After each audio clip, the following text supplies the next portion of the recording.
Assalamualaikum warahmatullahi wabarakatuh. Saya Sugini dari jurusan Arsitektur UII. Kali ini kita akan membicarakan tentang iklim, satu topik di dalam rangkaian topik-topik di dalam mata kuliah rekayasa lingkungan termal. Kita akan memulainya, tapi sebelumnya saya sampaikan banyak ilustrasi di dalam slide saya berikut ini menggunakan sumber-sumber yang saya ambil dari internet, dan alamat URL sumbernya saya sudah sampaikan di dalam gambar, tapi kalaupun ada yang kurang saya mohon maaf. Oleh sebab itu saya mohon izin, semata-mata ini digunakan untuk ilustrasi memperjelas penjelasan di dalam aktivitas edukatif. Iklim, apa itu iklim? Ya, sebelumnya kita sampaikan bahwa iklim itu ada dua level, ada iklim makro dan ada iklim mikro. Nah, kalau kita bicara iklim makro, maka iklim makro adalah seluruh kejadian meteorologis khusus di atmosfer yang tidak hanya ditentukan oleh karakteristik yang terjadi di atmosfer, juga dipengaruhi oleh kondisi topografis di permukaan bumi yang disebabkan baik secara alamiah ataupun disebabkan karena perubahan peradaban di dalam permukaan dikaitkan dengan ruang yang besar dan dalam waktu pengamatan yang lama. Nah, dalam bentangan bumi ini, maka kemudian terjadilah zona-zona iklim yang ditandai oleh adanya keunikan di dalam elemen-elemen iklimnya. Nah, sedangkan iklim mikro itu apa? Iklim mikro adalah berkaitan dengan ruang yang lebih terbatas, bisa berupa jalan, kota, taman kecil, ya. Dan ini biasanya sangat erat dengan kita sebagai seorang arsitek, ya. Ketika kita mendesain, maka kita harus mengetahui iklim mikro yang ada di site kita, sehingga kita nanti bisa tahu konteks iklimnya di antara konteks yang lain, dan dari situ kita bisa melakukan rekayasa yang tepat untuk memenuhi tuntutan di dalam ruang yang sedang kita desain. Dalam hal ini, karena kita bicara tentang kualitas termal, maka tentu saja berkaitan dengan tuntutan-tuntutan termal dari manusianya. Nah, seperti yang sudah disampaikan sebelumnya, bahwa keunikan dari zona-zona iklim itu ditandai oleh uniknya karakteristik elemen iklim. Nah, kita akan melihat di sini ada paling 7 elemen iklim, ya, yang itu muncul menjadi unik karena apa? Karena adanya radiasi matahari dan adanya pergerakan planet dalam sistem matahari yang unik sebagai sumber penggerak utama, yang dalam keunikan itu maka akan memunculkan adanya aliran energi dan aliran massa pada sistem bumi. Dengan adanya aliran energi dan aliran massa pada sistem bumi, maka memunculkan keunikan dari 7 elemen iklim yang ada. 7 elemen iklim yang ada itu meliputi radiasi matahari, temperatur, kelembaban, angin, presipitasi, kondisi langit, dan vapor pressure. Nah, sekarang kita akan masuk, mengapa itu kemudian menjadi unik untuk zona-zona tertentu di 7 elemen iklim ini. Ya, tadi dijelaskan karena adanya keunikan pada pergerakan planet dalam sistem matahari dan radiasi matahari yang menimbulkan aliran energi dan massa pada sistem bumi. Seperti apa itu? Nanti kita akan lebih lanjut, ya, kita perdalam. Nah, tapi sebelum ke sana saya ingin dulu menyampaikan beberapa istilah yang selalu muncul nanti ketika kita membicarakan ini. Agar menjadi lebih jelas, maka saya akan menyampaikan istilah-istilah yang harus Anda kenali. Itu latitude dan longitude. Longitude, ya, maaf. Nah, sebenarnya ketika kita itu ada di bumi, maka kemudian sudah ada kesepakatan, ya, yang dari dulu, ya, sampai sekarang itu menjadi kesepakatan, maka kemudian bumi itu mempunyai grid, di mana dengan grid itu kita bisa memberikan alamat posisi titik di bumi ini. Nah, grid itu terdiri 2 garis, yaitu garis latitude dan garis longitude. garis latitude kalau Anda lihat di sini adalah garis yang membelah bumi menjadi dua, utara dan selatan. Ada garis yang istimewa yaitu garis ekuator. Kalau di kita namanya garis lintang khatulistiwa. Nah, kalau yang di utara, kalau di kita namanya adalah garis lintang utara, di sebelah selatan ekuator kita sebut lintang selatan. Tetapi di dalam istilah global namanya adalah latitude. Kalau di utara itu latitude plus, di bawah latitude minus. Ya, seperti itu. Nah, yang garis lainnya adalah longitude. Longitude adalah garis yang membelah bumi menjadi timur dan barat. Ya. Dan ada satu garis yang istimewa. Kalau yang tadi yang istimewa adalah ekuator. Kalau yang ini adalah yang istimewa adalah di prime meridian. Ya, di 0, di mana itu di Greenwich, Inggris, ya, itu sebagai satu kesepakatan awal, ya, untuk kemudian menentukan posisi-posisi, mulai dari longitude plus yang ke timur, kemudian longitude minus ke barat. Kalau di kita namanya garis bujur timur dan garis bujur barat, ya, seperti itu. Nah, kemudian ini secara ilustrasi yang lebih lengkap, mudah-mudahan bisa membantu kita untuk membayangkan seperti apa ini adalah latitude, ya. Jadi sebenarnya adalah proyeksi sudut ini mulai dari 0 sampai 90 derajat ke kutub pol, ya. Dan ini membentuk garis seperti ini. Ya, jadi ini garisnya ditarik 0, tarik ke sana, tarik ke sana. Jadi ini garis. Ini north latitude, south latitude. Yang istimewa di ekuator atau garis khatulistiwa. Sedangkan yang longitude tadi sama per 15 kalau yang longitude, ya. Kemudian kalau ke barat, kalau lebih ke timur maka east longitude atau bujur timur. Kemudian yang ke barat west longitude. Per 15 sampai ketemu di yang 180 dari Greenwich itu, ya, seperti itu. Nah, ini ada yang ada garis-garis khusus selain yang istimewa 0, ada yang ekuator, ada yang Tropic of Cancer, kemudian Tropic of Capricorn. Ya, ini istilah-istilah yang sangat populer. Anda pasti nanti akan bertemu istilah-istilah ini sehingga Anda tahu.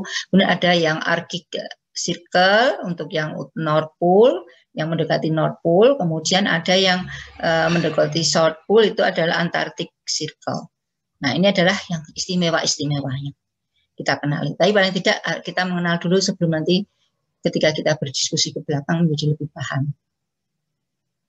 Nah, sekarang kita masuk kepada mengapa adanya radiasi matahari tadi dan sistem pergerakan planet ini menyebabkan terjadinya keunikan di 7 elemen iklim itu. Yang pertama adalah bumi kita itu mengitari dalam 1 tahun mengitari matahari dalam revolusinya dan garisnya berbentuk elips. Nah, karena berbentuk elips inilah maka pada waktu-waktu tertentu, ya, bumi akan jauh dari matahari, yaitu pada Desember, ya, dan pada Juni. Sementara pada sisi yang lain, pada sisi yang dekat dengan matahari, karena bentuknya elips, maka pada bulan-bulan Maret dan pada bulan-bulan September, bumi akan lebih dekat dengan matahari. Akibatnya apa? Karena radiasinya relatif tetap, sementara jaraknya berbeda, maka intensitas matahari yang jatuh ke bumi pada masa-masa yang berbeda akan berbeda. Dengan adanya intensitas radiasi yang berbeda itu nanti akan menimbulkan suhu yang berbeda. Suhu yang berbeda akan menimbulkan kepadatan udara yang berbeda, yang akhirnya menimbulkan pergerakan udara dan ada angin, kemudian ada aliran energi dan ada aliran massa. Nah, sehingga pada waktu-waktu tertentu dalam 1 tahunnya itu muncullah kondisi bumi dengan 7 elemen iklim yang berbeda sehingga menyebabkan adanya musim di situ. Karena bentuknya elips, subhanallah, Allahu Akbar, Masya Allah, ini semua sudah pasti dalam perancangan Allah yang maha teliti dan semua dimanfaatkan untuk kita sehingga kita mengenal musim. Di dalam musim itu nanti ada karakteristik yang khusus, bisa menumbuhkan tumbuhan-tumbuhan unik yang semua untuk kita. Ya, dan kita harus bersyukur ya dan melihat seperti itu. Nah, kemudian dalam satu hari, di dalam waktu satu hari itu, bumi itu mengitari, berputar pada porosnya sendiri yang disebut dengan rotasi. Dan dalam berputar, itu porosnya tidak lurus, tetapi miring. Ada sudut kemiringan antara, yaitu 23,5 derajat. Nah, kemiringan ini juga memberikan berkah kepada kita karena apa? Dalam waktu yang sama, kalau tadi dalam waktu yang berbeda, dalam waktu yang sama, maka ada posisi-posisi tertentu, ini Anda lihat tadi masih ingat saya sudah sampaikan latitud. Pada latitud utara, misalnya di bulan Juni, itu maka jarak dalam satu hari yang sama, jarak ke matahari dia akan pendek. Sementara yang di latitud selatan, tadi yang istimewa tadi, yang Capricorn ya toh, itu dia akan lebih panjang. Sehingga dalam satu hari, dalam waktu yang sama, ada perbedaan intensitas radiasi, ada perbedaan angin, sehingga juga ada pergerakan udara di sini.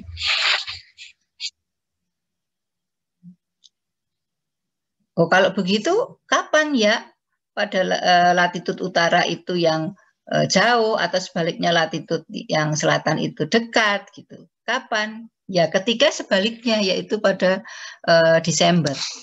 Itu apa? Maka kemudian yang selatan kembali dekat sementara yang utara jauh. Sehingga adil dapat semua gitu. Sementara di sisi yang lain juga sama ini ya. Ini juga akan berbeda. Gitu. Sehingga ada posisi-posisi di bumi ini yang karena jauhnya dari ekuator, dia akan mengalami perbedaan yang signifikan.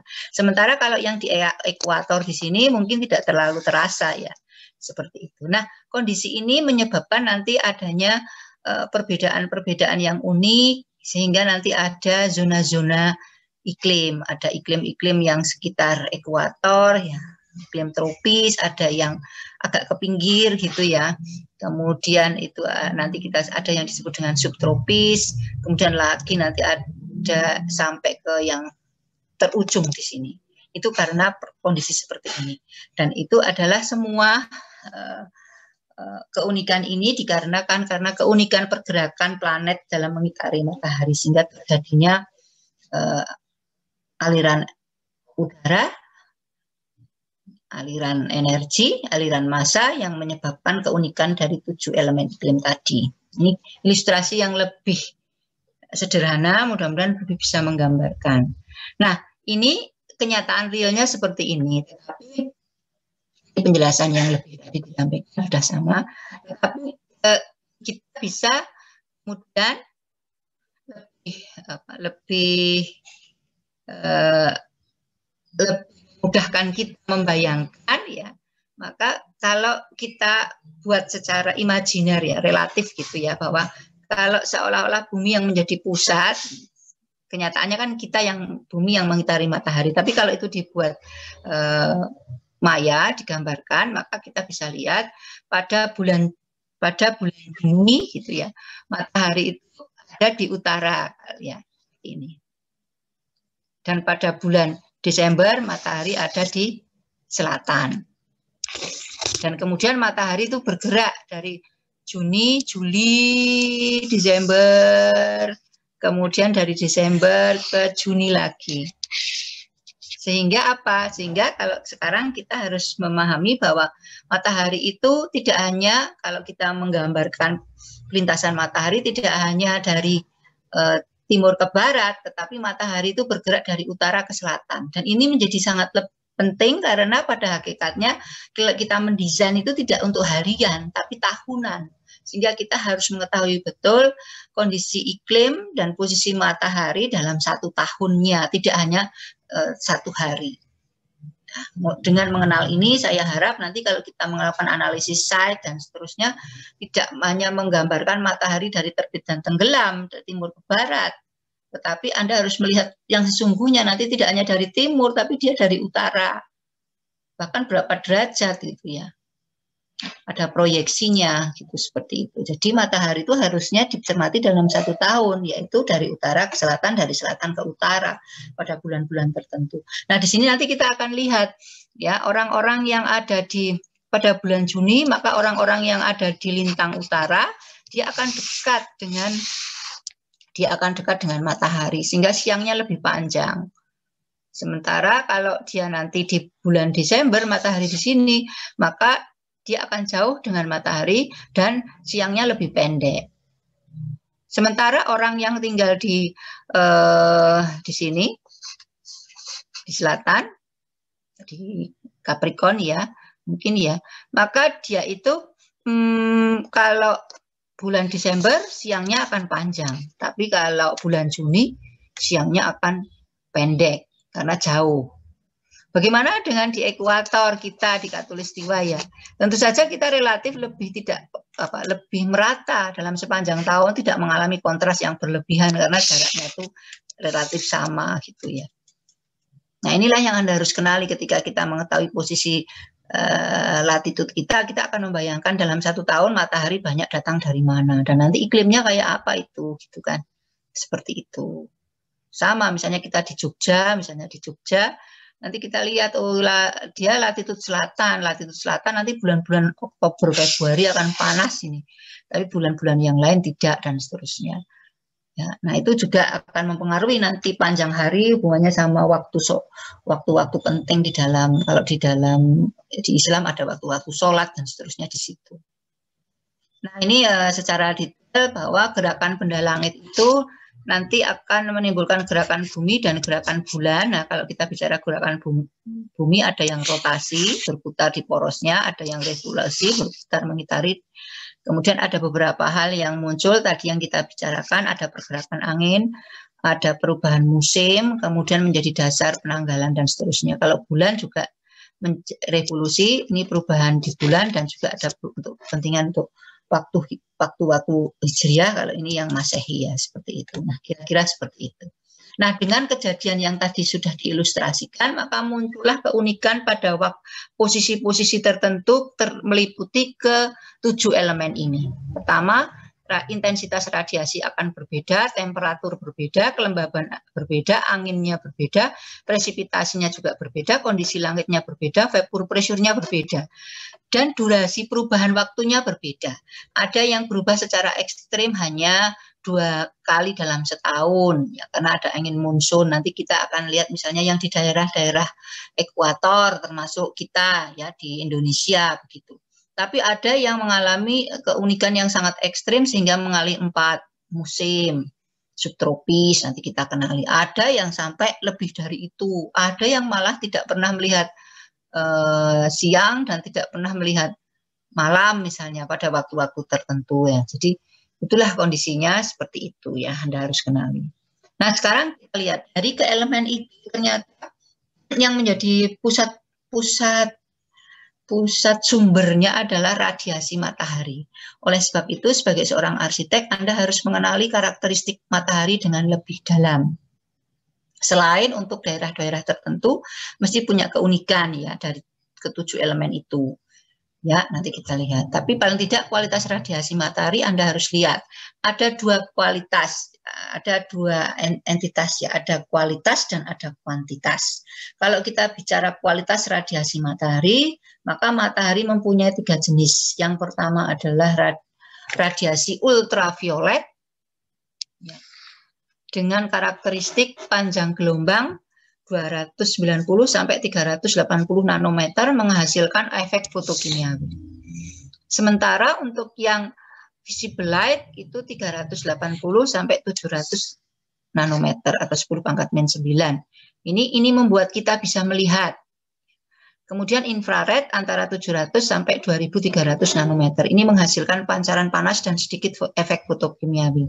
Nah, ini Anda harus kenali sebagai seorang arsitek. Anda harus kenali misalnya dalam 1 hari site Anda itu kapan sih menerima banyak efek fotokimiawi, karena mungkin saja dari situ nanti Anda ingin mendesain mana sih zona-zona ruangan saya atau zona site saya yang memang membutuhkan kerja efek fotokimiawi. Nah, paling tidak penyederhanaan, walaupun tidak persis ya seperti ini, paling tidak mulai terbit ya sampai matahari ke 45 derajat, ini banyak mengandung ultraviolet. Tapi dari 45 derajat, ini garis disederhanakan, sampai 15 derajat mau tenggelam, ini tenggelam, ya, itu banyak mengandung infrared. Nah, tapi sepanjang waktu ini kita bisa melihat visible light, tapi tentu saja dengan panjang gelombang yang berbeda. Dan nanti kalau Anda belajar di pencahayaan kan ada karakteristik khusus di retina kita, sehingga nanti kita akan mengalami masa-masa yang tidak terlalu jelas di waktu-waktu tertentu berkaitan dengan panjang gelombang ini, ya seperti itu.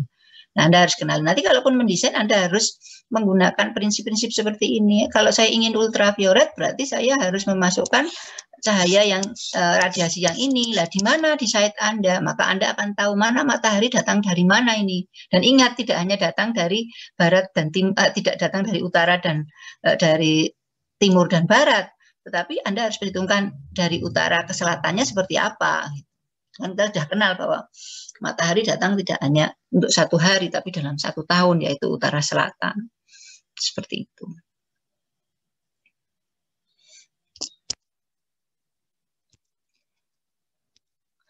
Kemudian akan saya lanjutkan lagi. Nah, dari segi kuantitas, maka matahari itu mempunyai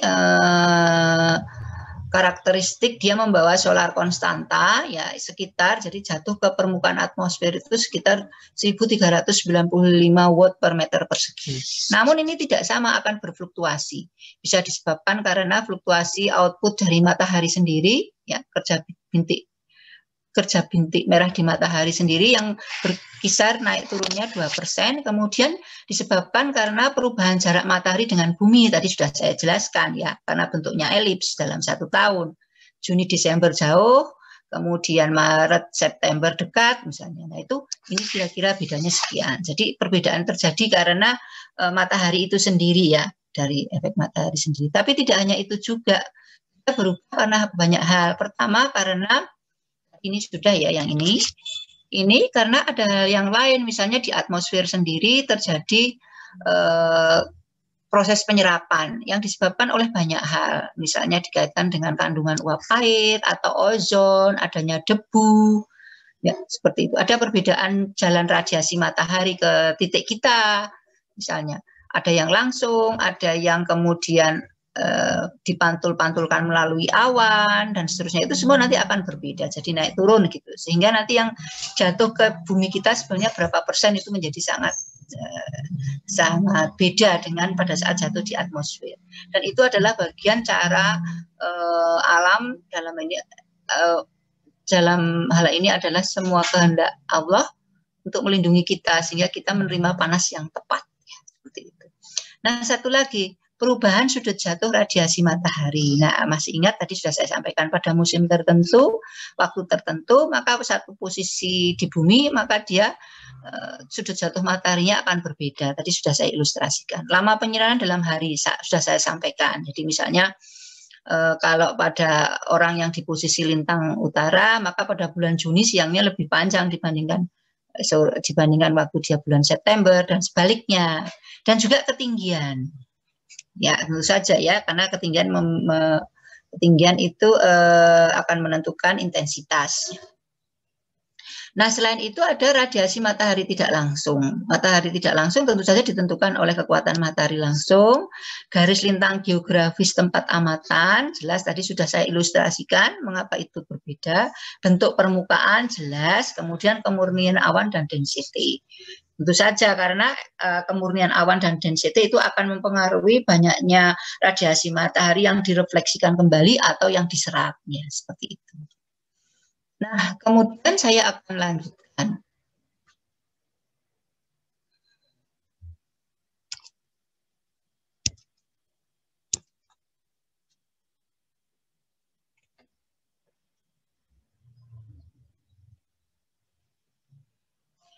Nah, ini secara ringkas kalau kita melihat, maka kita bisa menyimpulkan faktor pengaruh radiasi pada suatu tempat itu ditentukan oleh beberapa hal. Satu, yang pertama, durasi matahari. Durasi matahari itu dalam musim tertentu itu bagaimana? Dalam hari ini ditentukan oleh musim, lintang, density awan tadi sudah. Intensitas energi radiasi absolut, jelas hilangnya energi, sudut jatuh bidang, penyebaran radiasi, dan sudut jatuh ini yang akan nanti kita bicarakan, sudut jatuh, sudut lintang, yang tergantung sudut lintang, musim, lama penyinaran, dan garis bujur. Nah, nanti sudut jatuh matahari inilah yang akan kita perdalam, karena dari situ nanti kita akan menggunakan sebagai dasar analisis untuk menentukan bagaimana kita merekayasa site, bagaimana kita akan menentukan misalnya form dari masa kita, mana sih arah bidang panjang yang tepat untuk orientasi tertentu, kemudian sudutnya atap seperti apa, ini semua tergantung dari sudut jatuh matahari yang akan kita kelola, ya seperti itu.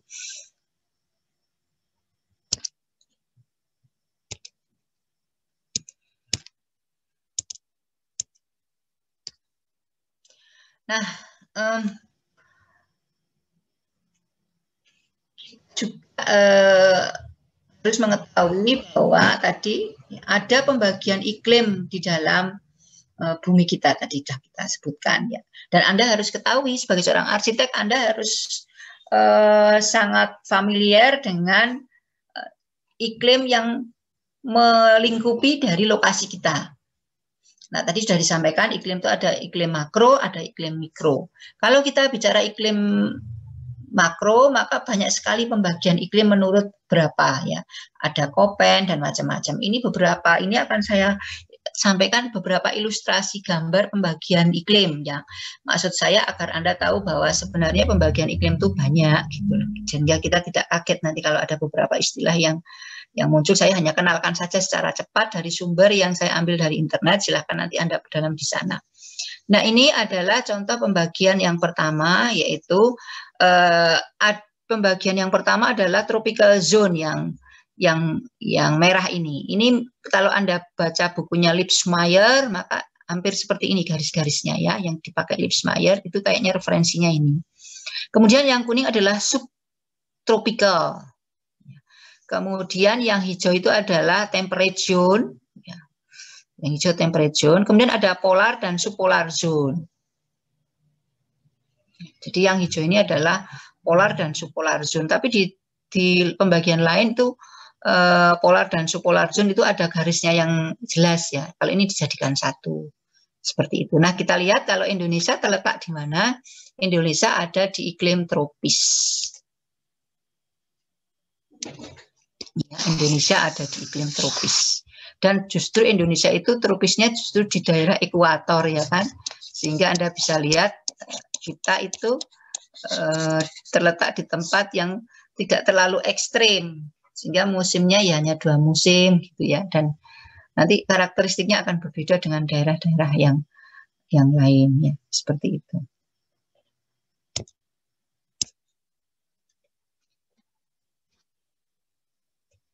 Ini pembagian yang lain tadi ya, karena nanti lihat ekuator, tropical region, temperate. Jadi ini dibagi lebih disederhanakan, hanya ada tropical region, temperate, dan polar.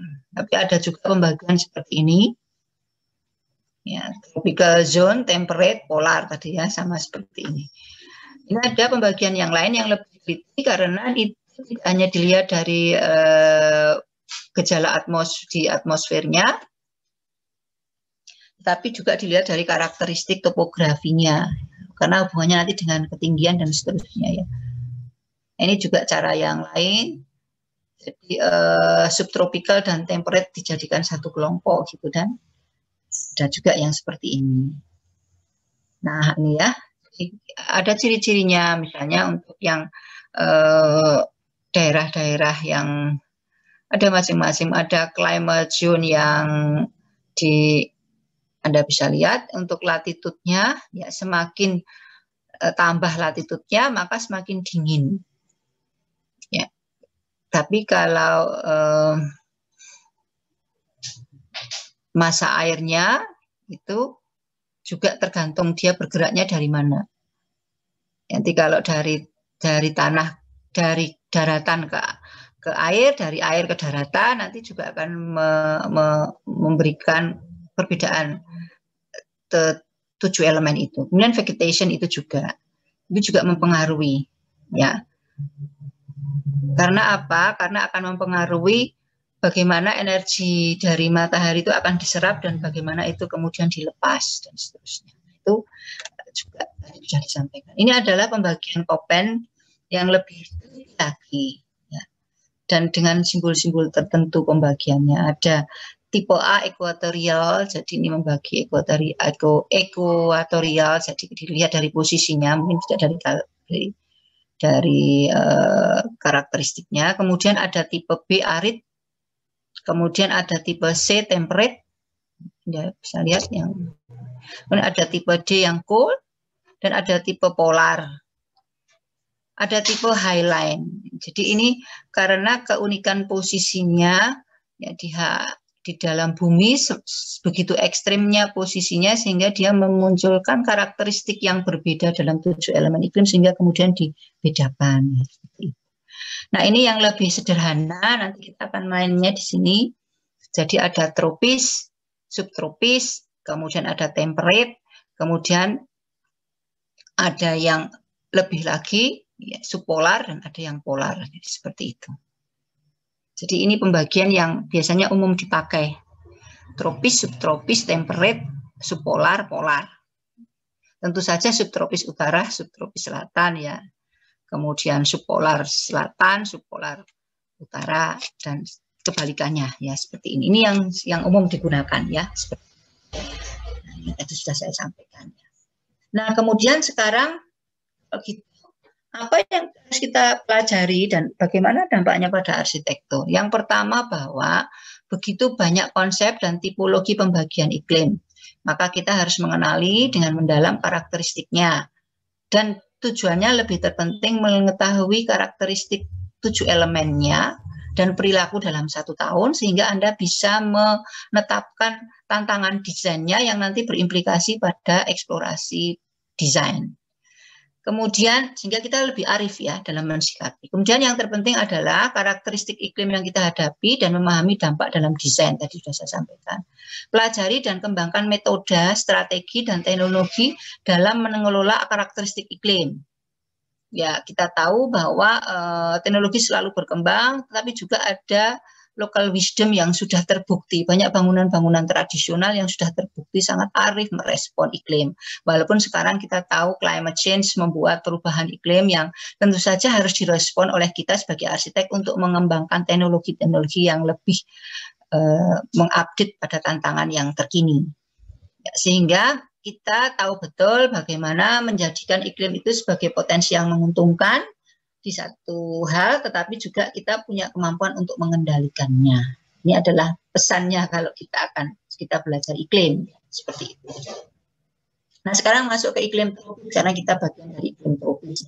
Jadi kan ada iklim tropis, subtropis, temperate, subpolar, dan polar, ya. Kita sekarang bicara tropis, ya. Cerita tentang iklim tropis sudah sangat banyak. Saya minta Anda belajar sendiri lebih dalam, tapi saya akan meng-highlight beberapa hal penting, ya. Jadi silakan lebih detail Anda baca Lipsmeyer. Anda baca Lipsmeyer, nanti di situ ada pembagian iklim tropis ditandai oleh beberapa hal. Garis-garisnya juga akan nampak. Yang jelas iklim tropis itu, ya, kita bisa lihat ada beberapa ciri. Kita lihat ada tropical, itu dibagi ada wet dan dry, ada tropical kering dan ada tropical lembab, dan Indonesia termasuk tropical lembab, wet, warm humid climate. Kita itu termasuk warm humid climate ini di sini. Nih, ya, ini kita termasuk warm humid climate. Jadi jangan mulai sekarang jangan asing lagi dengan istilah warm humid tropical climate. Kita termasuk di sana. Ada yang dry dan ada yang macam-macam. Dan ini ciri tropical wet adalah ditandai dengan karakteristik. Tapi ini mungkin di Indonesia masuk, ya. pada saat itu ya di panduan baca di Leibsmeyer, tapi mungkin sekarang sudah berbeda ya. Seperti itu. Ini ada tropical wet dan tropical wet dry. Ya, di mana saja kita bisa lihat yang jelas ditandai oleh rainforest, unique ecosystem. Ya, Anda lihat, jadi kondisi-kondisi tertentu juga ada spesies-spesies yang unik ya. Yang wet dry seperti apa? Ya Anda bisa lihat di sini. Indonesia masuk di dalam itu ada yang sebagian yang tropical rainforest, tapi ada yang tropical monsoon. Kita jelas tropical monsoon ya. Nah, ini adalah posisi kita. Nanti silahkan Anda perdalam ya apa ciri-ciri tasnya, ciri-cirinya apa. Ini ada low pressure, abundant precipitation in all season. Jadi ini ada ciri-cirinya yang Anda harus ketahui. Tapi kalau Anda ingin lihat lebih detail, maka sebenarnya di Leibsmeyer itu sudah ada. Ini detail-detailnya ya. Kemudian Anda bisa lihat lokasinya di mana Afrika, South America, dan Asia kita termasuk di sana. Dan ada beberapa yang unik di situ adalah karakteristiknya hot temperature all year long dan rain all year. Ini tapi juga nanti akan dibagi adanya monsoon wind ini ya. Monsoon wind ini yang menyebabkan perubahan arah angin dalam 1 tahunnya 2 kali. Ya, kemudian kita juga mengalami apa itu yang disebut dengan musim penghujan dan musim kemarau. Jadi kalau kita lihat ini di Leibsmeyer, maka iklim tropis ditandai oleh beberapa hal. Yang pertama, posisi garis lintang. Dilihat dari posisi garis lintang terletak di 23 derajat 27 menit lintang utara, 23 derajat 27 menit lintang selatan. Nah, kemudian anginnya terjadi perbedaan arah angin secara berlawanan antara Juni-Juli dengan Desember-Januari tadi ya, sudah disampaikan. Bergerak dari barat daya ke tenggara dan sebaliknya dari tenggara ke barat daya. Itu unik ya, seperti itu. Perbedaan temperatur tahunan terletak di range garis isoterm 20 derajat Celcius. Tapi kalau khusus untuk Indonesia itu hanya 2 derajat Celcius. Silahkan Anda cermati di Leibsmeyer, di halaman yang menjelaskan tentang iklim. Oleh sebab itu nanti Anda tahu kalau kita hanya 2 derajat, rata-rata perbedaan tahunannya hanya 2 derajat Celcius, apa yang harus kita lakukan di dalam memilih building envelope? Tentu saja akan beda untuk yang 20 derajat Celcius. Ya, kalau kontras sekali 20 derajat perbedaan dalam 1 tahunnya, tentu saja nanti kemudian pemilihan bahannya, materialnya akan berbeda. Karakteristik curah hujan ini Anda lihat antara 500 mm sampai 1500 mm. Kalau kita lihat di gambarnya Leibsmeyer, maka hampir sebagian besar kita itu 1500 mm. Ini dampaknya kemana? Dampaknya adalah bahwa Anda harus hati-hati dengan tampias. Anda harus hati-hati dengan beban air di atap. Sehingga kita masih akan menggunakan atap segitiga, itu menjadi lebih aman dibanding yang lain. Sedangkan yang ini akan mempengaruhi pemilihan material building envelope. Seperti itu. Nah, kalau kita membagi secara lebih detail lagi, maka tropika itu dibagi 2, tadi sudah disampaikan basah dan kering. Basah itu untuk level sekundernya ada yang daerah hutan tropis, daerah musim savana lembab, daerah savana kering, dan daerah padang pasir, setengah padang pasir. Nah, kelihatannya kita di mana? Kelihatannya kita itu tadi sudah disampaikan, kita ada di tropika basah. Pertanyaannya ini di mana ini ya? Seperti ini ada ya di daerah-daerah Indonesia Timur, ini di daerah savana kita ada sedikit, tapi sebagian besar adalah daerah hutan tropis lembab. Namanya ya seperti itu. Tentu saja sekarang ada peradaban menjadi berubah. Nah, kira-kira itu saja yang bisa saya sampaikan untuk topik tentang iklim. Ya, nanti kita akan lanjut membicarakan tentang sudut jatuh matahari dan aplikasinya kepada desain. Demikian dari saya untuk pertemuan kali ini. Kita tutup dengan bacaan hamdalah.